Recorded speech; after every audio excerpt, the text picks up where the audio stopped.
అప్పన్న తెచ్చుకున్నాం, పొలం వేయాలి ఈసారి అన్న. అన్న నాకు 10,000 అప్పు కావాలన్నా, పొలం వేసుకోవాలన్నా.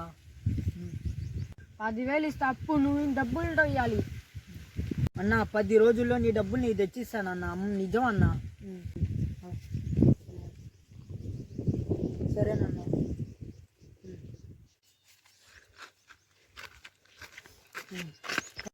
A few moments later.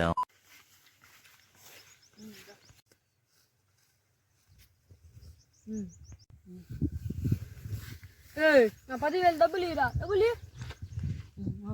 నా 10,000 ఇరా అన్న. దండం పెడతా అన్న, రేపు పొద్దున కల్లా తెచ్చిస్తా అన్న నీ డబ్బులు. ఒక్కరోజు నీకు టైం ఇస్తున్నా, అయిపోతే మర్యాద. తమ్ముడు ఒక 10,000 అప్పు కావాలరా తొందరగా. నాకాడే లేవాయా. ఇప్పుడు ఏం చేయాలి, ఏం అర్థం అట్లా పొలం అన్న అమ్మేయాలా? ఇప్పుడు రేపు పొద్దున కల్లా పొలం అమ్మాలా? అదే చేద్దాం. అరే పాదులన్నీ పోయినాయిరా, బోధలన్నా కట్టుకోవాలరా ఇప్పుడు ఇవాళ ఈ రోజు మొత్తం. అమ్మే వాళ్ళకన్నా కొద్దిగా భూమి అన్నా బాగుండాలి కదా.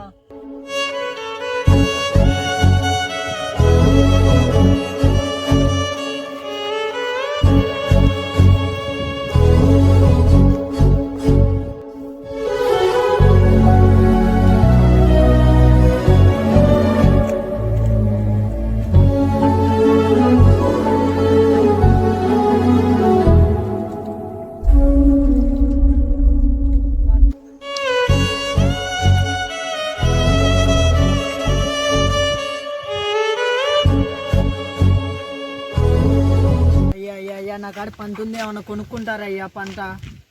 నేనే పంట అమ్ముదాం అనుకుంటున్నాను అమ్మ, నువ్వు కొనుక్కొట్టయితే మరి. ఇంకా నాకు ఇంకేం లేదు, ఇంకా నాకు చావే గతి. ఇంకా వాడికి అప్పు కట్టలేను, ఇంట్లో సమస్యలు తీర్చలేను, ఏం చేయలేను. ఆఖరికి ఇప్పుడు ఈ పొలం అమ్మలేను, ఇంట్లో వాళ్ళకి ఏం చెప్పాలా సమాధానం? అప్పుల వాళ్ళకి ఏం చెప్పాలా? ఇవన్నీ తలకాయ పలిగిపోతుంది. ఇంకా నేను చావడమే నయం దీనికి. ఇంకా నాకు చావే గతి.